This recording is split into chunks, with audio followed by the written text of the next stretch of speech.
We are back with another show. The 49ers take on the Packers tomorrow. It's tomorrow night, 5:15, but I got to get the show in with my guy Sunil here, breaking down the strengths, weaknesses, and the concerns for the 49ers against the Packers. I got my guy, though. We're going to be tuning it up right after this.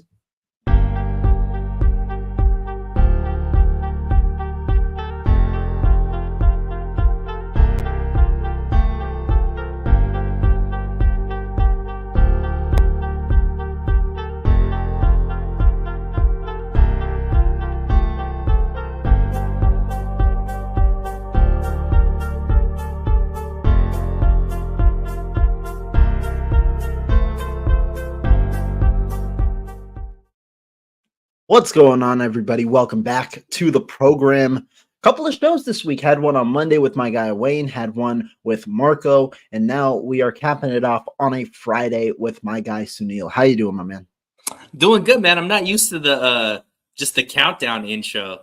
I'm used to, getting pumped up with the 49er videos, Fred Warner, pumping up the team. I was expecting better. Let's start it off with a shot. I was expecting better, Rohan.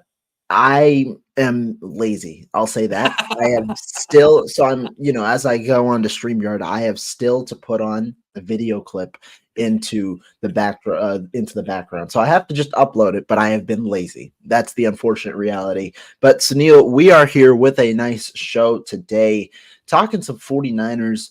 Let's break it down real quick with the Packers 49ers injury report, because that was kind of the thing that came out yesterday. We now know the final diagnosis for a lot of the players, and I have to say it's pretty positive for the 49ers. If you're looking at the injury report, the only guy that kind of missed practice, it seemed like it was the same diagnosis throughout the week, with Clelin Ferrell being the main guy that kind of missed the week. It seemed like it was anticipated after he got that week 18 injury, he'd probably miss one game. It was going to be a multi-week injury, but he's out with the knee. The only other player on the injury report is Dre Greenlaw with the Achilles. I think it was Achilles tendonitis that he was also out in week 18 for. He was questionable, but he practiced in limited fashion 2 days. And I mean, if you're asking me, there is 0% that Dre Greenlaw does not play on Saturday. There's no chance he doesn't play after he participated in practice twice. No chance he doesn't play.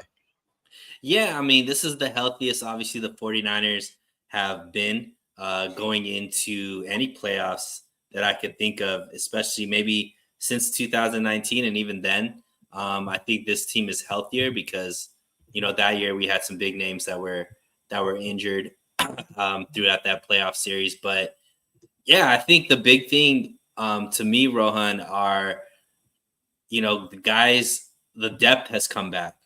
Right. And for me, if I'm going to look at what unit is the biggest weakness, to me, it's been the special teams, and having those guys come back, those depth pieces come back, bolster up that special team. So I think that everything's pointing in a positive direction for the 49ers with, the offense being totally healthy, defense being totally healthy. And then now you have your special team aces back, and Odom, and and those guys. So field position should be once again a positive thing for the 49ers. So ultimately, everything is pointing in the right direction. Yeah, no, you're right. And I mean, that's another one that you talked about, George Odom, who I didn't mention. He was a guy I did not expect back, but he practiced in full the last 2 days with that bicep injury. And that's big because what have the 49ers done at safety? They've kind of been rotating with veterans the last few weeks without Odom. Obviously, Odom was injured, I believe, the week after Talanoa Hufanga, so they've been short on safety depth. That is that's a positive going into the playoffs that he is back. As for the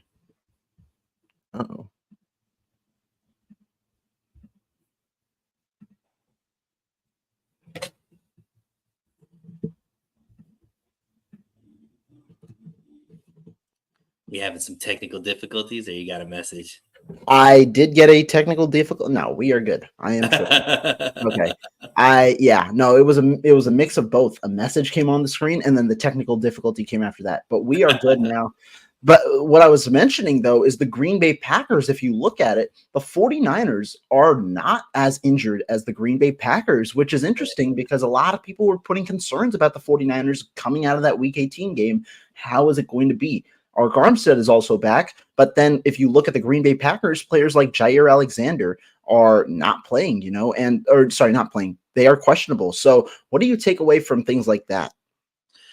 Yeah, a couple of things. I mean, I think not bringing up Ark Armstead is, a huge failure on my part. I think that's one of the biggest returns, right? Because ultimately, when you look at how the Green Bay Packers beat Dallas, it was the strength in their running game.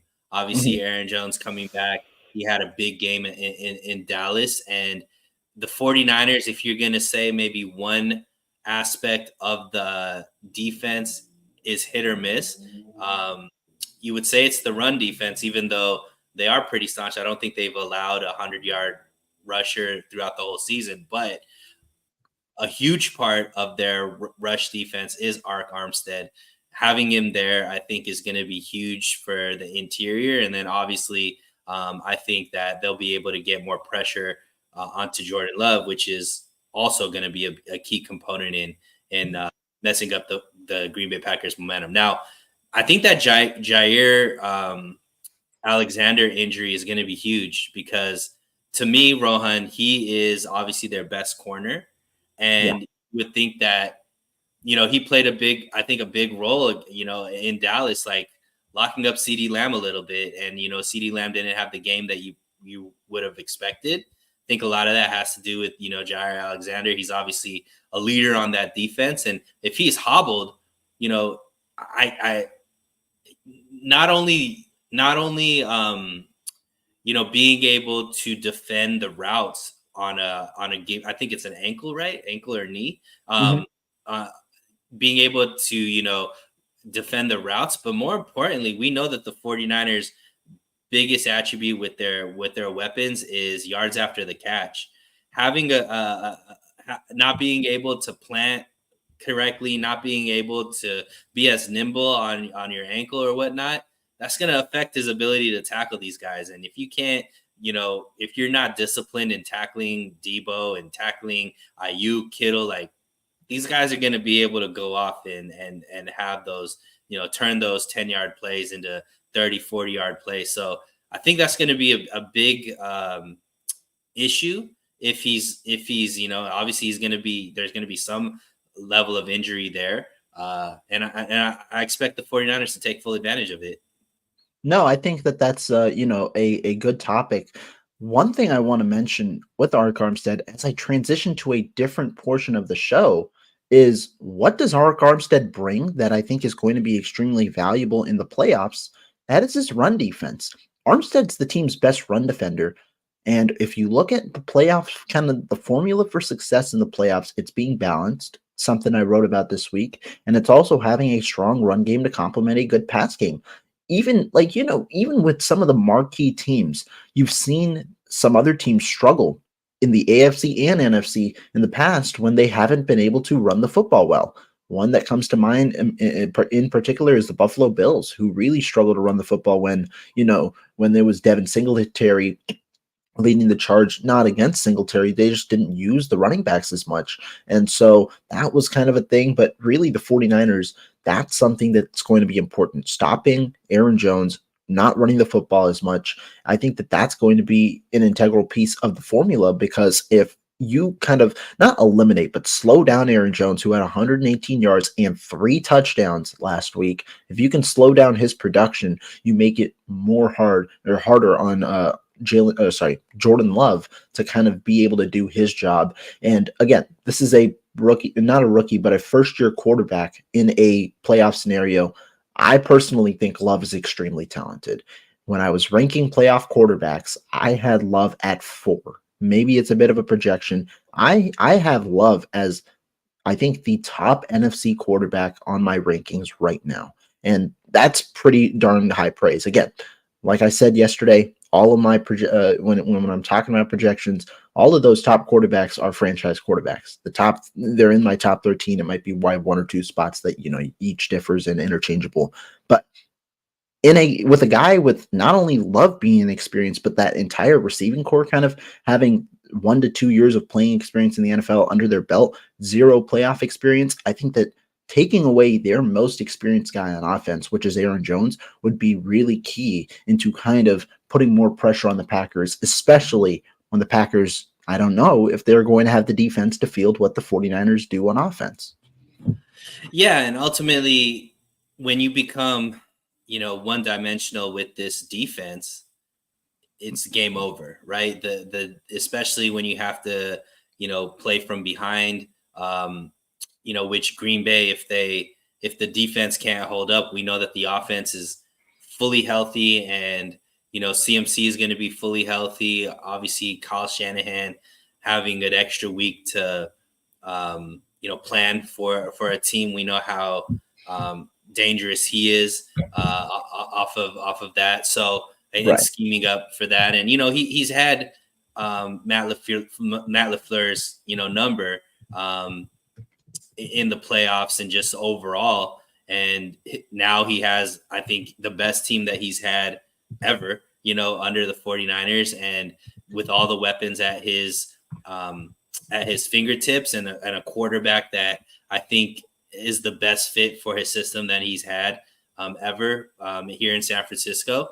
So, yeah, I mean, I think that Arik Armstead plays a big role in potentially turning Green Bay into a one-dimensional team, putting the whole game on Jordan Love's shoulders. And I agree with you. I mean, the kid's from Bakersfield, my hometown, so I love him. But that's a lot to ask for a young quarterback, for any quarterback, man, to put the whole team on your shoulders and against a top 5 defense with rushers like Chase Young and Nick Bosa and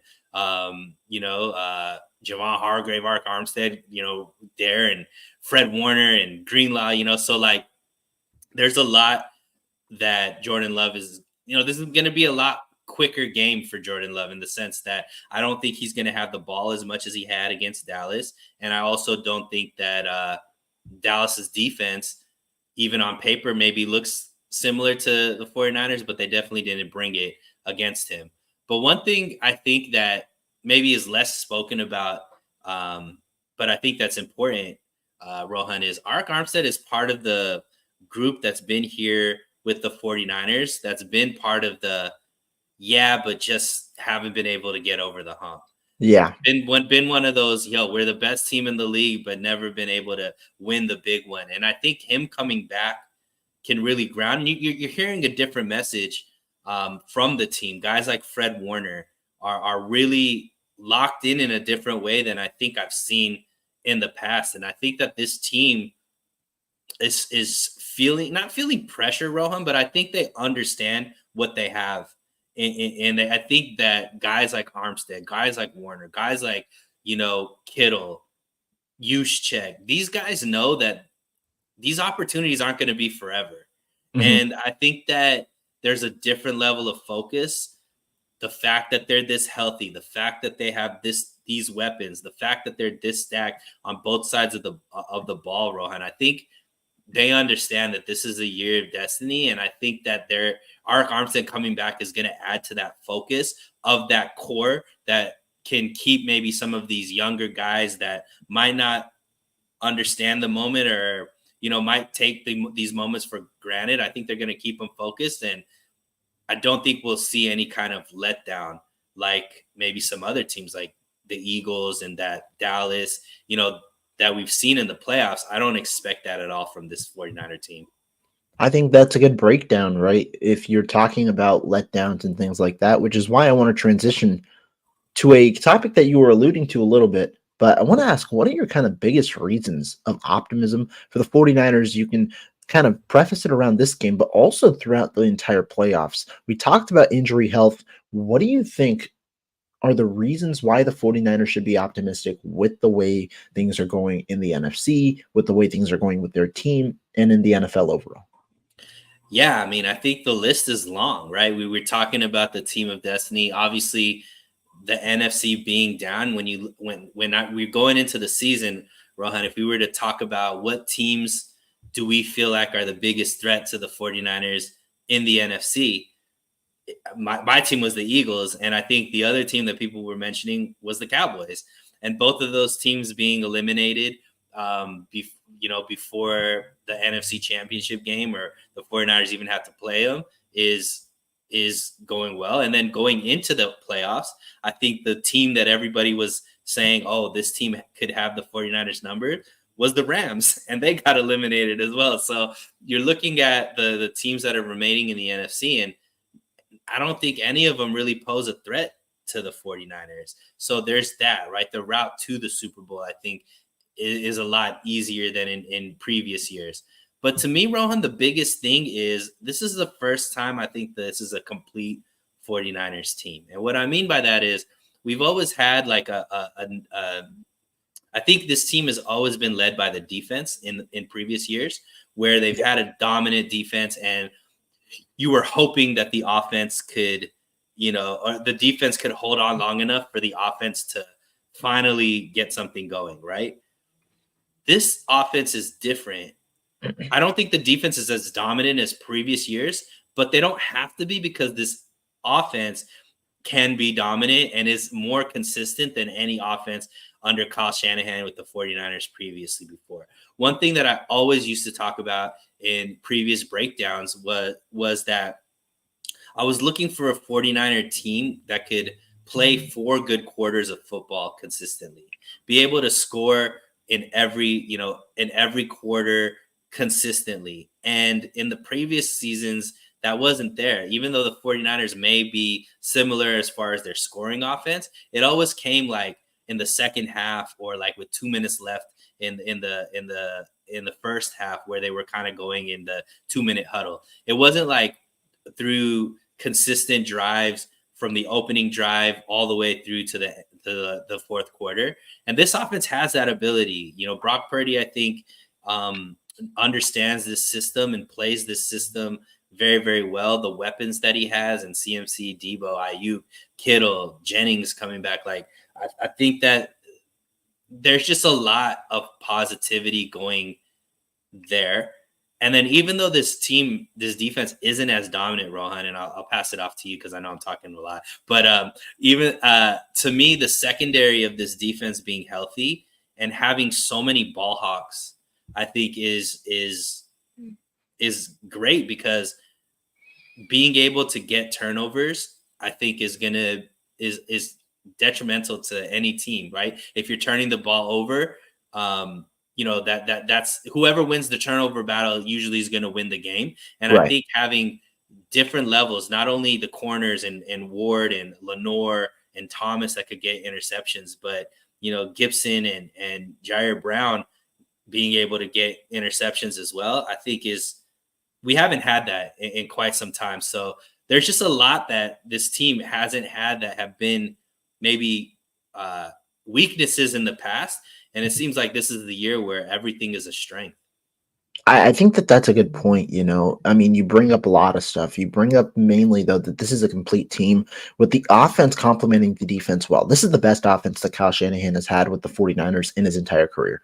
And that's saying something, because the 49ers have ranked among the highest offenses in terms of statistics, like yards, points, whatever it might be. They've ranked, they've been up there in a few of these years, but this year the offense truly feels explosive. You have a quarterback willing to throw the football to every portion of the field. You have a quarterback who's willing to be aggressive, and that was the main thing lacking from years past. You also have ascensions from receivers like Brandon Ayuk. You still have, your four-headed monster with Ayuk, Kittle, Samuel, and McCaffrey. All 4 of those guys are healthy. McCaffrey getting the rest. And then defensively, it's not like you're taking too much of a step back, right? I mean, you still have you have 2 defensive tackle stalwarts in Armstead and then Javon Hargrave. You got Nick Bosa. You got Fred Warner. You got stars at all levels of the field. Trevor Ward is an all-pro, right? He's an all-pro caliber player right now. And so he's back there as well. You've got a lot of talent on this team. I think that's important, because the talent, not only is it coming together at the right time, but they're also remaining healthy at the right time. I think that's big. The second reason of optimism, and I don't want to sound, I'm not trying to sound cocky or whatever, but the NFC is weak. They're weak. The NFC is much weaker than the AFC. Even if you involve the three teams that Sunil mentioned that could have been the biggest threats to the 49ers in Dallas, Philly, and LA, the NFC is weak because if you're talking about title contenders, you're usually pointing to Baltimore, Kansas City, Buffalo. You're pointing to those type of teams, and those are all in the AFC. Oh, I mean, obviously alongside San Francisco and things like that, but the NFC right now, I think the Niners have to be overwhelming favorites to win the conference title. I mean, they're near 10-point favorites against Green Bay. I would imagine, regardless of the team that they play next weekend, they would probably be touchdown favorites. They're probably going to end up at 7-point favorites, which is not usually precedented for a championship game because I honestly think, Rohan, this is the toughest team that out of the three that are left. I think Green Bay is going to be the toughest opposition, and I don't even expect this game to be close. I like your point because if I were to pick, heading into the playoffs, who the two teams that I would not, the two teams that not I would not want to play, but the two toughest teams, I think Rams were number one for me. Packers were number two for me, just because of the way the other teams have played. The Cowboys, the 49ers have their number, and you've seen they don't play well in the playoffs right now. I mean, Tampa Bay, their offense, you can consider it suspect. I think they're run really well by Dave Canales, but I think the 49ers have the personnel to break that team down with their run game, and then as a result in their pass game. Detroit's solid, but do you trust Jared Goff against the 49ers with this defense? Do you trust him to lead you to a playoff victory? And then obviously the Eagles have a horrendous defense. That defense just plummeted the last few games of the season. It was awful, and they're playing with their players, and it was awful. That tells you something. And so yeah, I think you're right with you talking about this Packers team, because the Packers team is the one that is playing with nothing to lose. They're a 7 seed. Absolutely, we're not expected to be here. They were 3-6 at the midway portion of the season, end up 9-8. And they just knocked off the number 2 seed. They're coming into Levi's. They're coming in with a vengeance. They've got a young team, a young, ambitious, talented team. And then defensively, you still have some good players. It's not the players that's mainly the issue. It's usually been, scheme matching up with the personnel. You still got Jair Alexander. You still got Kenny Clark. You still got Rashawn Gary. You still got, a couple of good players. But I think that the NFC being as it is, I think that's a second reason for optimism. And the third, I'll point specifically to this game. The one position Kyle Shanahan loves to exploit when it comes to defenses is that linebacker position. I cannot see Green Bay's linebackers keeping up in coverage with the things that Kyle Shanahan looks to throw.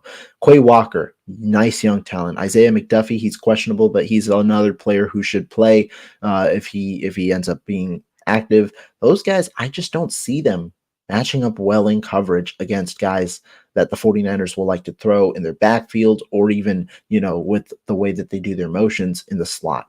Different guys like that. Yeah, and I mean, I think the one thing that Green Bay does well that has given the 49ers issues in the past is the quick underneath type receivers, which I think Green Bay has a plethora of them, right? Green Bay doesn't necessarily have a wide receiver one, but they have a lot of capable receivers. And it kind of, Jordan Love has talked about it, that not having a bona fide wide receiver one gives him the ability to just throw to whomever is open. And I think they have like capable receivers in these young guys. But one thing that the 49ers do really, really well in the secondary is tackle. So I just think that the defensive line is going to be able to take advantage of the rush, and it's good. I don't know if I'm being overconfident, Rohan, but there hasn't been one thread of doubt that the 49ers are making the Super Bowl this for me. And even winning, I think that they match up well with whomever comes out of the AFC. And I feel like the AFC is kind of going to beat themselves up, and the 49ers are going to just kind of be there healthy and waiting. But I don't expect any of these games, this game and then the NFC Championship game. I don't expect them to be close, my man. I just think the 49ers just have it this year.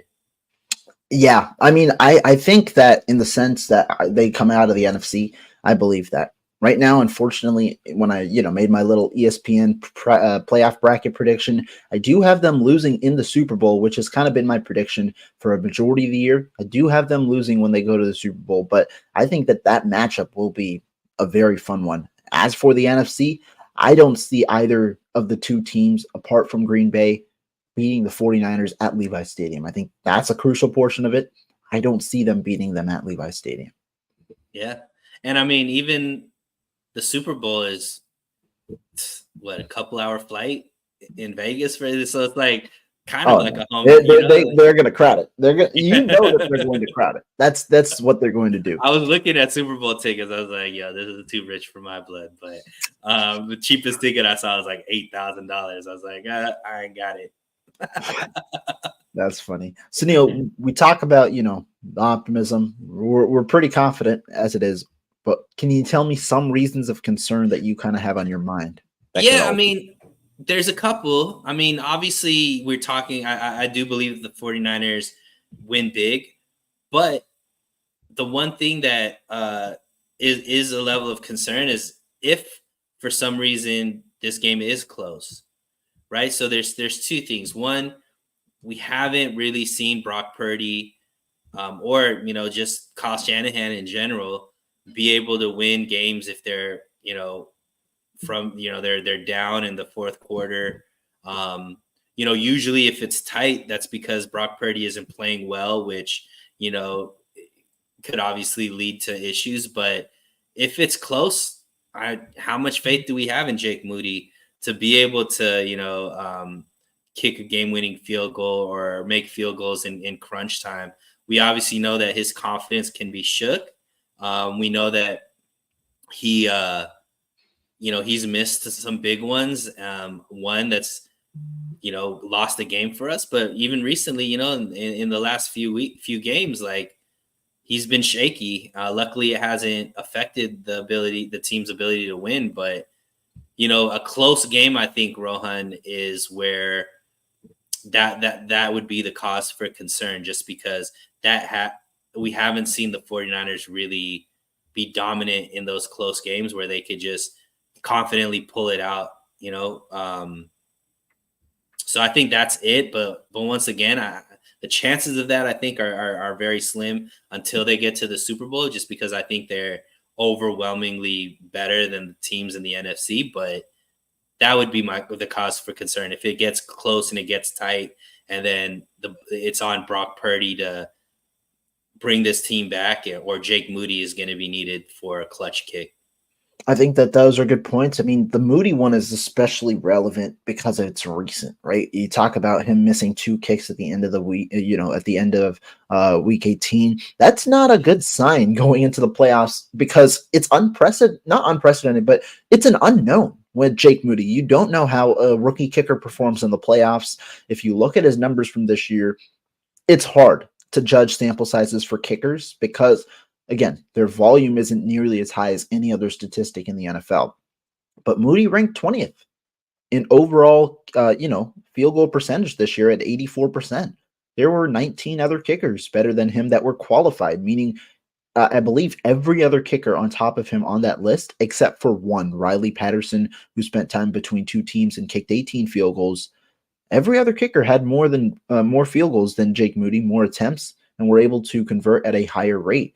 So again, the reason that I don't know how much stock I put into it is because kickers, you miss 2-3 kicks, your percentage goes, it plummets just like that because of the low volume. But then again, that is why at the very beginning of the season, I said the one position where the 49ers cannot afford to wait and develop is at kicker.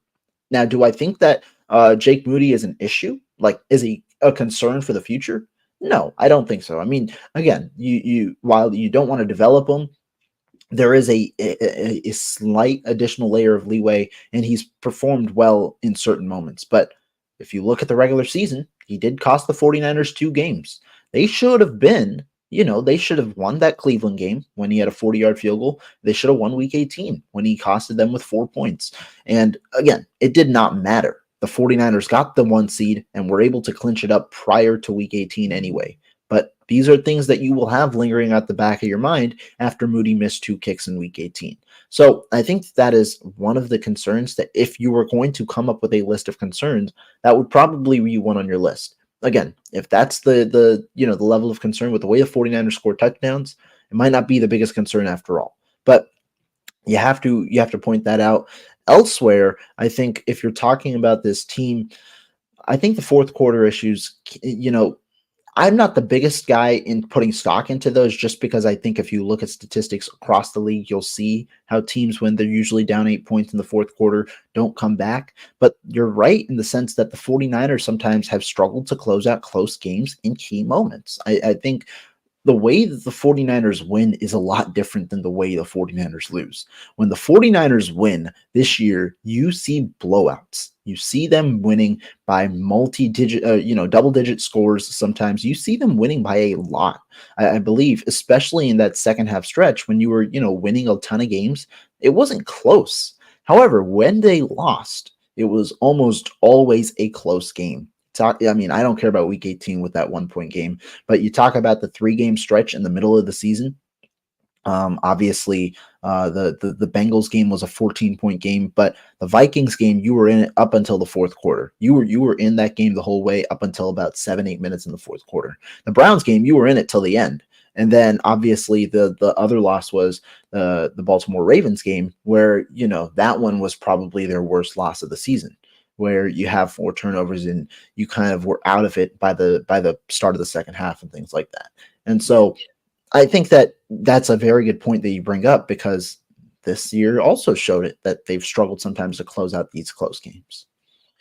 Yeah, and I think specific to the Green Bay Packers, I think the only way, because I look at teams that have beat the 49ers in the playoffs in the past, and the most recent one that I remember is obviously these Eagles, but I think obviously we didn't have a quarterback, but the Rams game.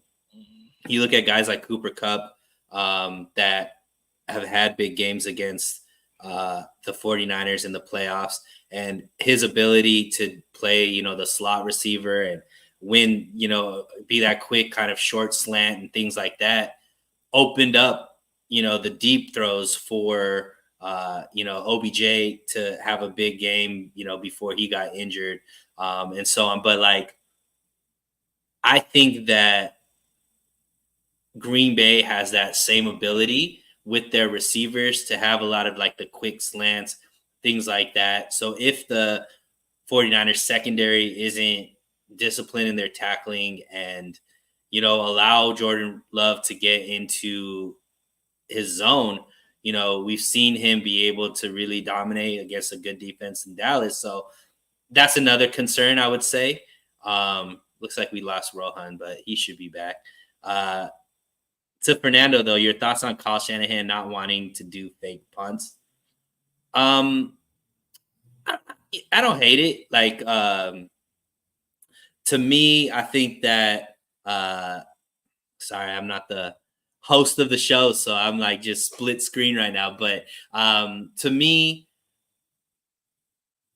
Kyle Shanahan is just conservative when it comes to special teams, man. He's not a guy you see, he's more than happy for his punt returners to just, fair catch it. He's more than happy for his kick returners to just down it, and get the ball. I don't think that he's back. I'm talking about Fernando's questions, your thoughts on Kyle Shanahan wanting to do fake punts.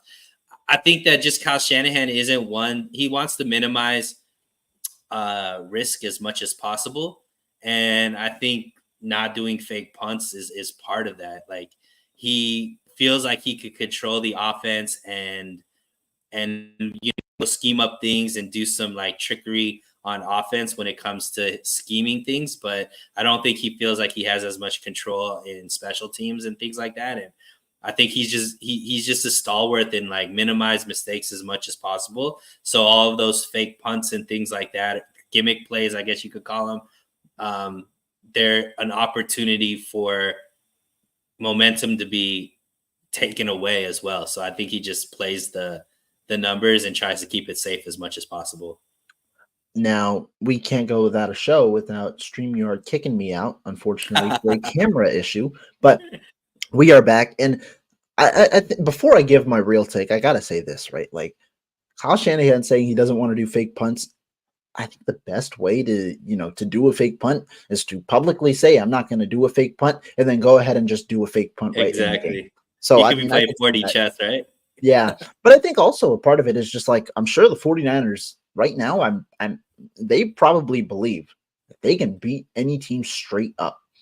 And with the fake punt situation, you're right. I think that what I mean by that is they believe they're good enough of a team to where if they need to punt because they're in their own territory, they trust their defense to get a stop. And I think that, well, what I'm hoping, I don't know exactly what'll happen, but we've seen it at times this year when times call to be aggressive for Kyle Shanahan, when you're near midfield, maybe you're probably in opposing territory, but maybe not close enough to kick a field goal. Go for it. Screw the punts. Go for it. I know you can pin them, but I think that's the best way to get momentum and be aggressive and also keep the other team on their toes, because if they just can't get off the field, you go for it. Again, situations call for it. There are certain situations that 100% call for you to kick a field goal, certain situations that call for you to go for it. But I don't really care about fake punts. The 49ers, if you're talking about Shanahan, this isn't something new. He doesn't do fake punts. The one fake punt that we had this year was the Mitch Wishnowsky one, where he kind of just went commando and just like did it on his own after seeing the hole and a little bit of a bobble. So that's kind of the way that I feel about the fake punt issue. Yeah, and unfortunately, to Kyle Shanahan's defense, that didn't even work. Right, it ended up being a penalty on Ronnie Bell, and they ended up having to re-kick it. But yeah, I mean, I think it's just part and parcel with Kyle Shanahan's personality and philosophy when it comes to the offense. And he's so exciting on offense with what he schemes. Like, I don't think we need it.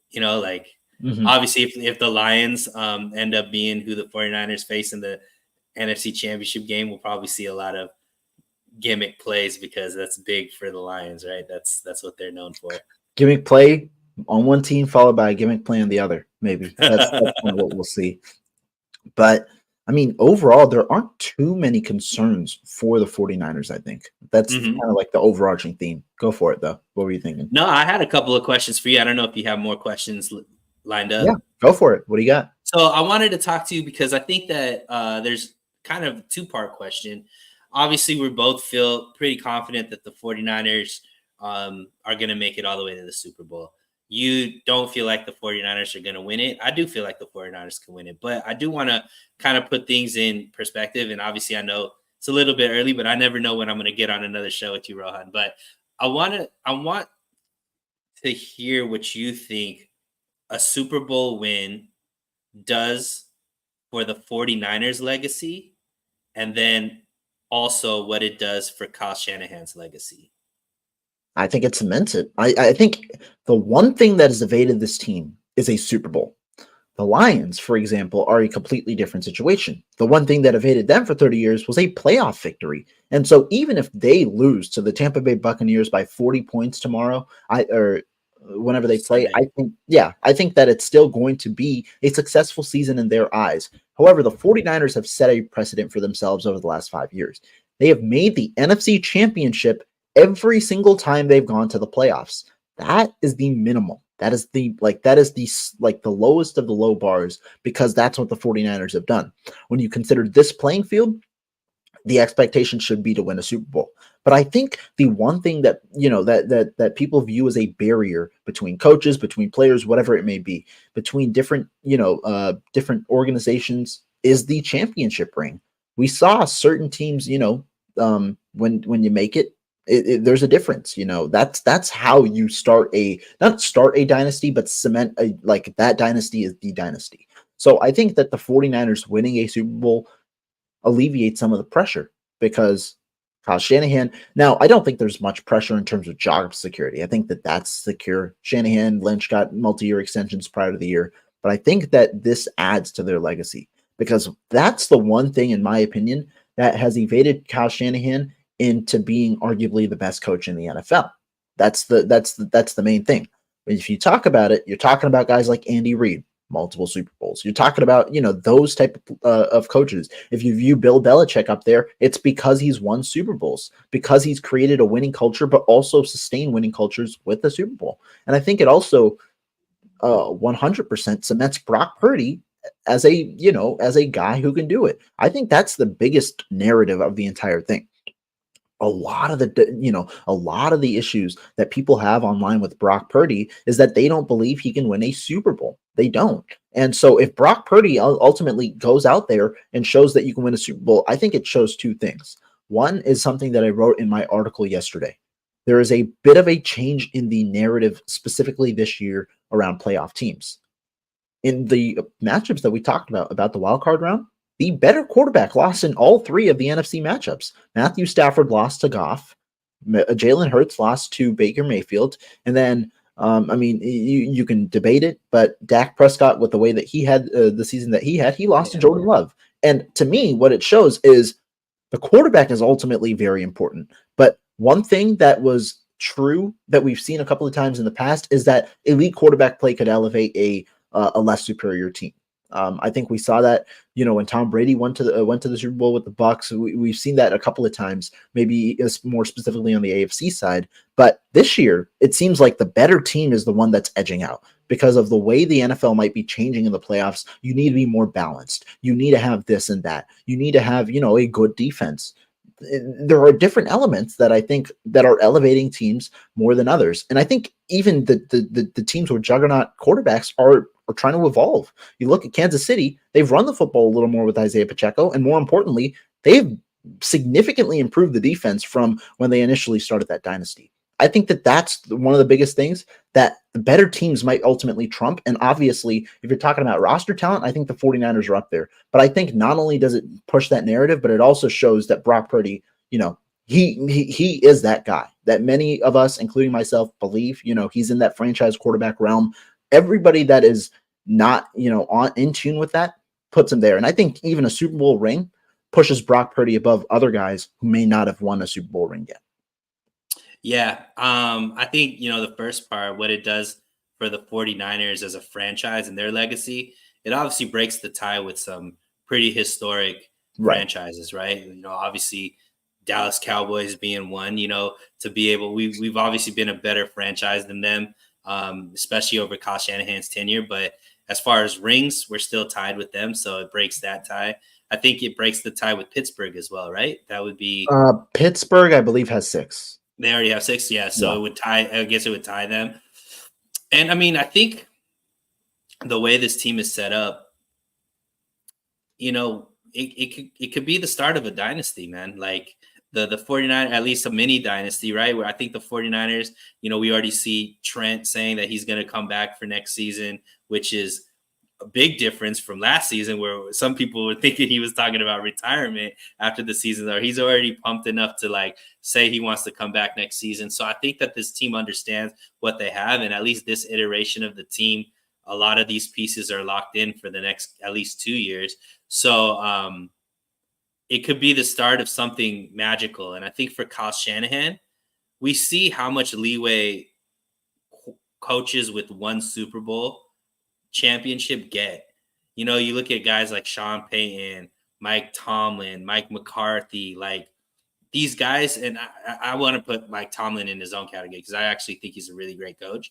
But guys like Sean Payton and Mike McCarthy, I think, get a pass for huge coaching mistakes because they have that because they won a Super Bowl. You're right? totally right. Yeah. And so and whereas I think Kyle Shanahan is already another guy, real quick, I didn't want to interrupt you, but Doug Peterson, he probably gets a second chance because he wins the Super Bowl. But go ahead. And I already think Kyle Shanahan is better than these coaches that I mentioned.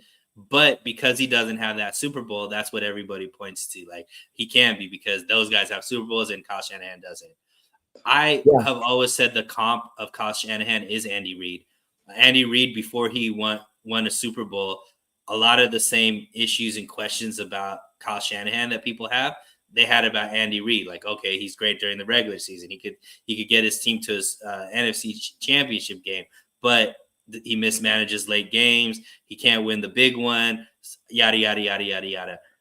But once he won that Super Bowl with Patrick Mahomes, obviously all of a sudden he's now considered the greatest coach, right? Right up there with, Bill Belichick. And, he's won another one since then. But I think Kyle Shanahan can have that same momentum where he wins this one, potentially could win another one in the next 3 years with the same team. And then all of a sudden now you're talking about him as, can he end his career because he's so young as the greatest coach of all time? And that narrative, Rohan, to go from somebody who some of the fan base is ready to be like, he's the reason why we can't win a Super Bowl, to will overnight change to possibly can he end his career as the greatest coach of all time, is wild that all of that could change over these next 3 games. Right, because it's another thing, and I don't know if you tie them directly together, but we talked about close games.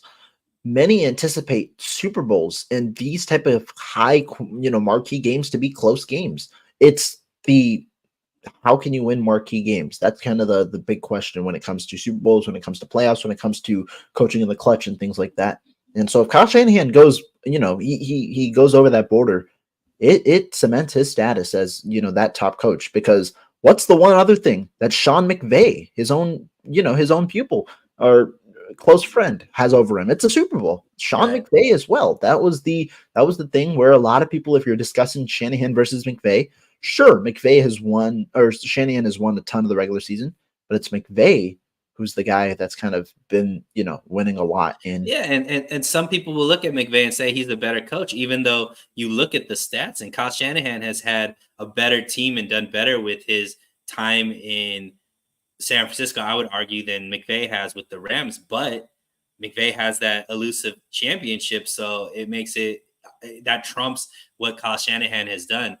Another thing, though, on the flip side, Rohan, the one defense that we've always kind of, us Shanastans like myself, have been able to like kind of defend Kyle Shanahan for not winning is like, give him his quarterback and then let's talk, right?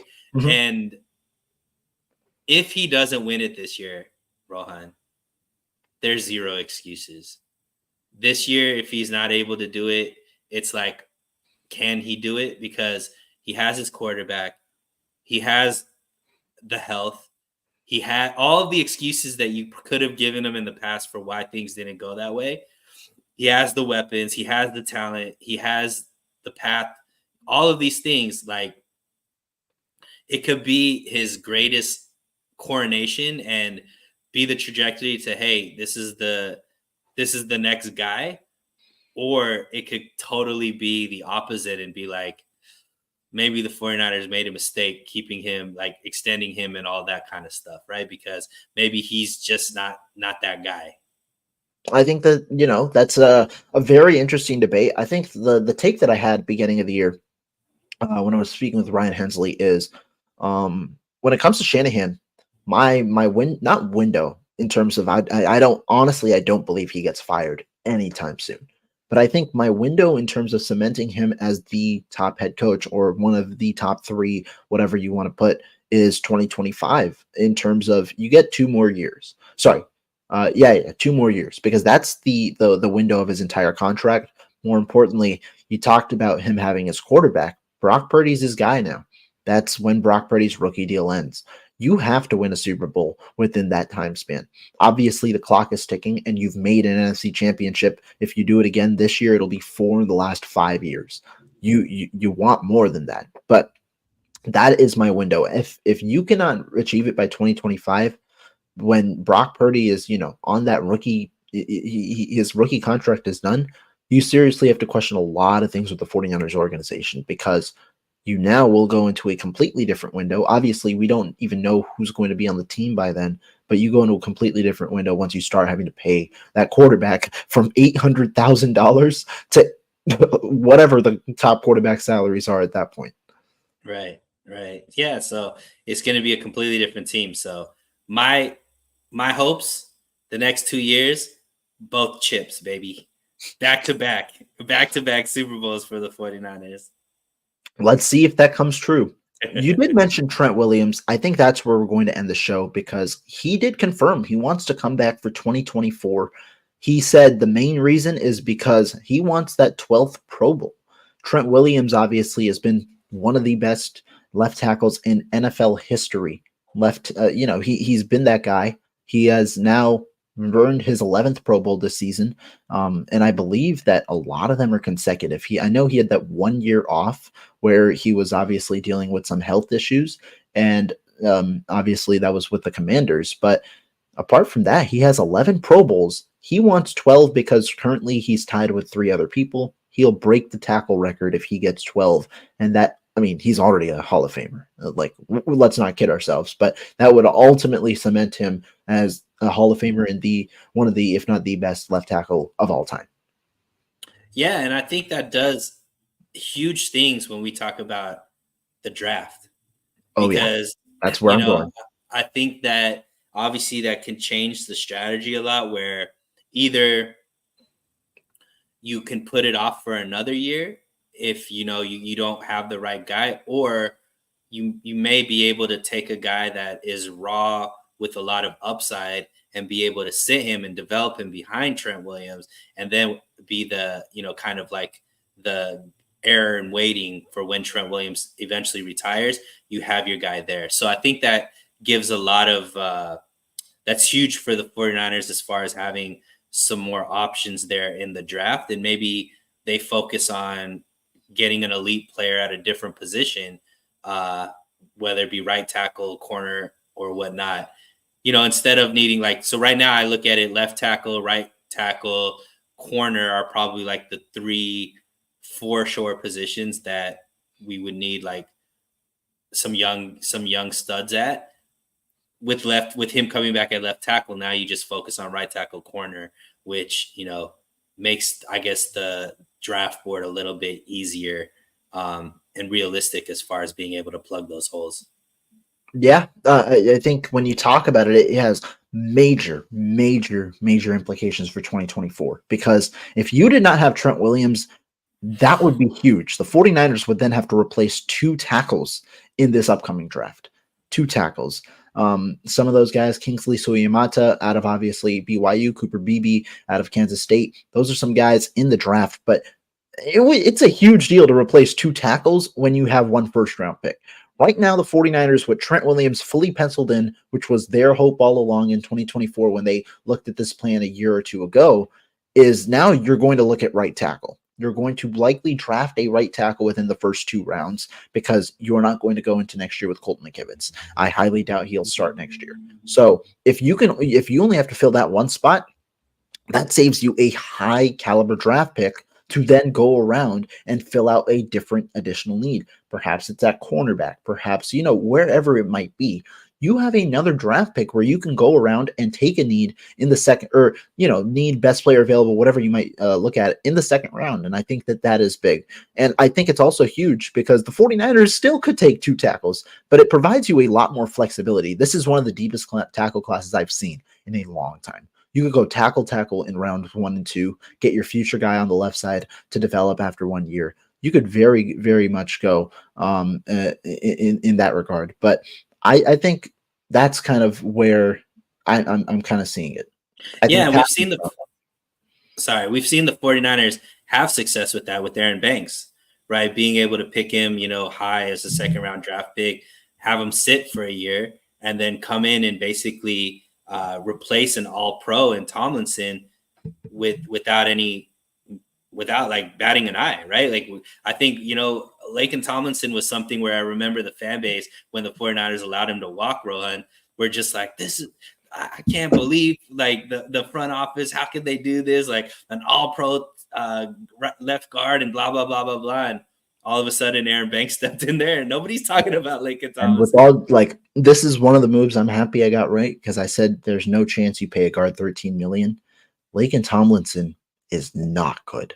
He is not good with the Jets. He is probably one of the more overpaid guards. I don't know whether it's system, whether it's just a lot of injuries on that offensive line, whatever it is, he has not been great. Well, it's a lot easier to play the position next to the greatest left tackle, potentially the greatest left tackle of all time, right? Right. So Yeah, so I think the 49ers ability to develop offensive linemen is a little underrated. I think that a lot of people tend to not give them as much credit as far as being able to develop offensive linemen. But I definitely agree with you, man. I think within the first 2 rounds, they take a tackle, potentially maybe even 2 tackles, like you mentioned. But going back to the original point, Trent Williams coming back, I think, is a huge sigh of relief for the fan base. I'm sure Kyle Shanahan was super excited about that, and the whole team overall is super excited about that. And I think, even though he said he wants that other Pro Bowl, I think they know how special this core is, Rohan. And like I said, they have 2 more years with this core for sure. Let's see if they could go back to back. I think that it's a possibility. We'll see what happens, obviously, with the offseason. But as for this season, definitely a possibility. We'll see how it goes. I think the 49ers, I mean, they're favorites right now. Like I said, I think they'll be pretty high favorites when it comes to next week. And They're that's if they favorites to win. win the Super Bowl, my That's, man. huh? They're favored to win the Super Bowl. Yeah. No, I know. But I mean, like high favorites in terms of the point spread. They're probably like being a touchdown favorite in the NFC Championship game is wild. But Yeah. that could be the case should the 49ers obviously beat the Green Bay Packers this weekend. We'll see how that goes. But Sunil, I really appreciate your time today. We broke this matchup down, talked a little bit about the future as well in terms of the offseason, what we could expect. Any last thoughts before we head on out? Nah, man, just it's exciting to be able to have this type of confidence going into the playoff weekend. I'm actually pretty excited about all the games. I Mhm. think it's been a pretty amazing playoffs, even though it's been a lot of blowouts, but it's been pretty exciting. All the matchups, and we got 3 more weeks of football, man, and then it's off to the off season. So gotta enjoy these last 3 weeks before they're all said and gone. Oh, yeah, that's going to be the biggest part. But, guys, I appreciate everybody for tuning in. This was a really fun show. And we got a game tomorrow. We got a game Saturday night. Make sure y'all tune in, obviously. We might have a post game show. We'll see if I go on with somebody or not. But appreciate you guys. And we will see you guys next time.